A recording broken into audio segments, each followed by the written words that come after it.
Exodus TV தொகுத்து வழங்கும்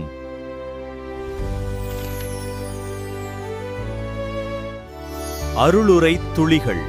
அன்பான சகோதர சகோதரிகளே, இயேசு கிறிஸ்துவின் இனிய நாமத்தில் எக்ஸோடஸ் டிவியின் அருளுரை துளிகள் நிகழ்ச்சிக்கு உங்களை அன்புடன் வரவேற்கிறோம். இந்த நிகழ்ச்சி உங்களுக்கு ஆசீர்வாதமாக இருந்தால் எங்கள் சேனலை சப்ஸ்கிரைப் செய்து லைக் மற்றும் ஷேர் செய்து மற்றவர்களும் தேவனுடைய வார்த்தையால் ஆசீர்வாதம் பெற உதவுங்கள். தேவனுடைய திருநாமம் மகிமைப்படுவதாக.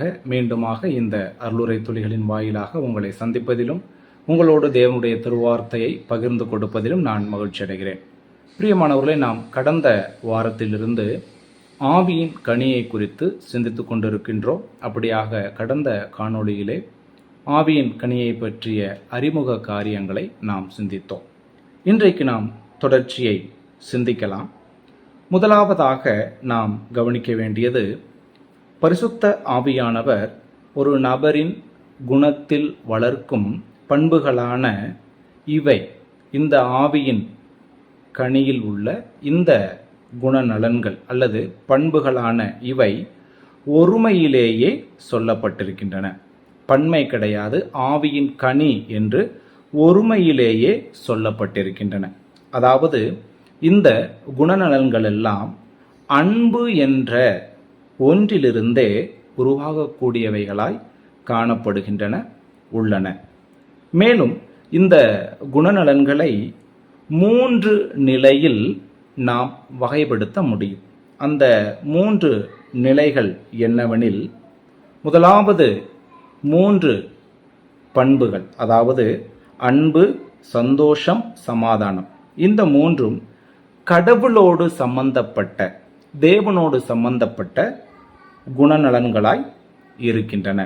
அடுத்த 3 குணாதிசயங்கள், அதாவது நீடிய பொறுமை, தயவு, நற்குணம், இவை மற்றவர்களோடு சம்பந்தப்பட்ட குணநலன்களாக, பண்புகளாக காணப்படுகின்றன. இறுதியான 3 குணாதிசயங்களும் நம்மோடு சம்பந்தப்பட்ட தனிப்பட்ட குணநலன்களாக இருக்கின்றன. இப்படியாக இந்த ஆவியின் கனியில் உள்ள குணாதிசயங்களை இவ்விதமாக 3 நிலையில் நாம் வகைப்படுத்த முடியும். முதல் 3 கடவுளோடு சம்பந்தப்பட்டவைகள், அடுத்த 3 மற்றவர்களோடு சம்பந்தப்பட்டவைகள், கடைசி 3 நம்மோடு சம்பந்தப்பட்ட தனிப்பட்ட குணநலன்களாக இருக்கின்றன. பிரியமானவர்களே, இப்போது இந்த காணொளியிலே நாம் ஒவ்வொரு குணாதிசயங்களை குறித்து சிந்திக்கலாம். அப்படியாக முதலாவது உள்ள 3 குணாதிசயங்களை பற்றி நாம் சிந்திக்கலாம். இதிலே 9 குணநலன்கள், பண்புகள் சொல்லப்பட்டுள்ளன. அதாவது இந்த ஆவியின் கனியில் 9 குணநலன்கள் சொல்லப்பட்டுள்ளன. முதலாவது வருவது அன்பு. இந்த அன்பு கிரேக்கத்தில், அதாவது புதிய ஏற்பாடு எழுதப்பட்ட மூல பாஷையாகிய கிரேக்கத்தில் இங்கு வருகிற அன்புக்கு வருகின்ற மூலப்பதம் அகாப்பே என்று சொல்லப்பட்டுள்ளது. AGAPE, அகாப்பே என்று சொல்லப்பட்டுள்ளது. புதிய ஏற்பாட்டில் கிரேக்கத்தில் அன்புக்கு 4 விதமான வார்த்தைகள் பயன்படுத்தப்பட்டிருக்கின்றன. அவைகள் என்னவெனில், 1 அகாப்பே, 2 ஃபிலியா, 3 ஸ்டோர்ஜ், 4 எரோஸ். இந்த அகாப்பே என்பது அன்கண்டிஷனல் லவ், அதாவது ஒரு நிபந்தனையற்ற அன்பாக இருக்கிறது. அதை குறித்து நான் உங்களுக்கு விவரமாக சொல்லுகிறேன். அதற்கு முன்பாக இந்த மற்ற 3 அன்புகளை பற்றி நாம் அறிந்து கொள்ளலாம். ஃபிலியா என்பது பிரதர்லி லவ்வாக அல்லது ஃப்ரெண்ட்ஷிப், நண்பர்கள், சகோதர சகோதரிகளோடு உள்ள அன்பை குறிக்கிறதான ஒரு பதமாக இருக்கிறது. ஸ்டோர்ஜ் என்பது ஃபேமிலியல் லவ், அதாவது குடும்ப அன்பு, பெற்றோர் பிள்ளைகள், பிள்ளைகள் பெற்றோர் என்கிற அந்த அன்புக்கு பயன்படுத்தப்படுகிறது.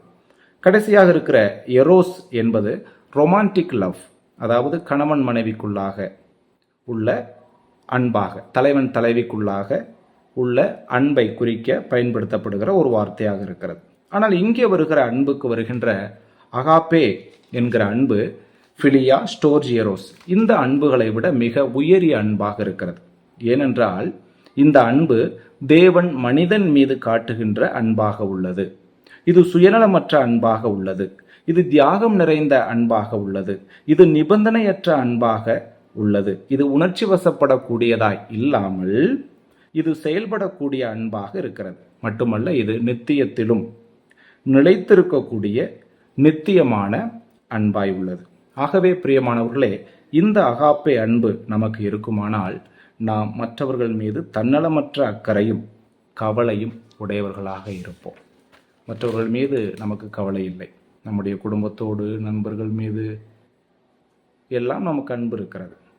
மற்றவர்கள் மீது நம்மால் அன்பு காட்ட இயலவில்லை. காரணம், நம்மிடத்தில் அகாப்பே அன்பு இல்லை என்பதை நம்முடைய மனதில் வைத்துக் கொள்ள வேண்டும். ஆகவே அந்த அன்பை நாம் முயற்சி செய்ய வேண்டும். மேலும் நமக்கு இந்த அன்பு இருக்குமானால் மற்ற குணநலன்கள் எல்லாம், மீதமுள்ள அந்த 8 குணநலன்கள் எல்லாம் தானாய் நாம் முயற்சி செய்யாமலேயே நமக்கு வந்துவிடும். அதாவது சந்தோஷம், சமாதானம், நீடிய பொறுமை, தயவு, நற்குணம், விசுவாசம், சாந்தம், இச்சையடக்கம் இவையெல்லாம் நாம் முயற்சி செய்யாமலேயே வந்துவிடும். ஏன் அவைகளை நாம் முயற்சி செய்து கொண்டிருக்கிறோம்? ஏனென்றால் நமக்கு முதலாவது இருக்க வேண்டிய அகாப்பே அன்பு நம்மிடத்தில் இல்லை. ஆகவே அந்த குறையை நாம் சரி செய்வோம். இரண்டாவது குணநலன் சந்தோஷம். இங்கு சொல்லப்படுகிற சந்தோஷமானது சூழ்நிலைகளை சாராத ஆழ்ந்த ஆனந்தமாய் உள்ளது. இந்த ஆவியின் கனியில் உள்ள இந்த குணநலன் எனக்கு இருக்குமானால் சூழ்நிலைகள் எப்பேற்பட்டதாக இருந்தாலும் எனக்குள்ளான ஆழ்ந்த ஆனந்தம், மகிழ்ச்சி நிலைத்திருக்கக்கூடியதாக இருக்கும். சூழ்நிலைகள் பாதகமாக இருக்கலாம், சாதகமாக இருக்கலாம். அவை எப்படி இருந்தாலும் இந்த சந்தோஷம் எனக்கு இருக்குமானால் எனக்கு என் வெளிப்புறத்தில் உள்ள பாதகமான சூழ்நிலைகள் என்னை அமிழ்த்தாது. என்னில் எப்பொழுதும் சந்தோஷம், ஆழ்ந்த ஆனந்தம் நிலைத்திருக்கும். அடுத்ததாக மூன்றாவதாக நாம் பார்க்கின்ற குணநலன் சமாதானம். இதுவும் கூட அக அமைதியும் தேவன் மீதான நம்பிக்கையுமாக இருக்கிறது. சூழ்நிலைகள் எப்படிப்பட்டதாக இருந்தாலும், புயல் வீசினாலும், சூறாவளி அடித்தாலும், இந்த ஆவியின் கனியில் உள்ள இந்த சமாதானம் எனக்கு இருக்குமானால் இது என் அகத்தில் நிலையான அமைதியை கொடுக்கக்கூடியதாக இருக்கும். ஆகவே பிரியமானவர்களே, நம்முடைய வாழ்க்கையில் மற்றவர்கள் மீது அன்பு கூற முடியவில்லை. சூழ்நிலைகளை கண்டு பயந்து போகிறோம். ஆழ்ந்த ஆனந்தத்தை நாம் விட்டுவிடுகிறோம். சமாதானம், அமைதி இல்லாமல் தவிக்கிறோம். இதற்கெல்லாம் காரணம் ஆவியின் கனியில் உள்ள இந்த அகாப்பே அன்பு, சந்தோஷம், சமாதானம் என்கிற குணநலன்கள், தேவனோடு சம்பந்தப்பட்ட குணநலன்கள் நமக்கு இல்லாததே காரணமாகும். ஆகவே பிரியமானவர்களே, இந்த நாம் தியானித்த காரியத்தோடு கூட நம்முடைய வாழ்க்கையை, நம்முடைய குணநலன்களை ஒப்பிட்டு ஆவியானவரிடம் உதவி நாடுவோம்.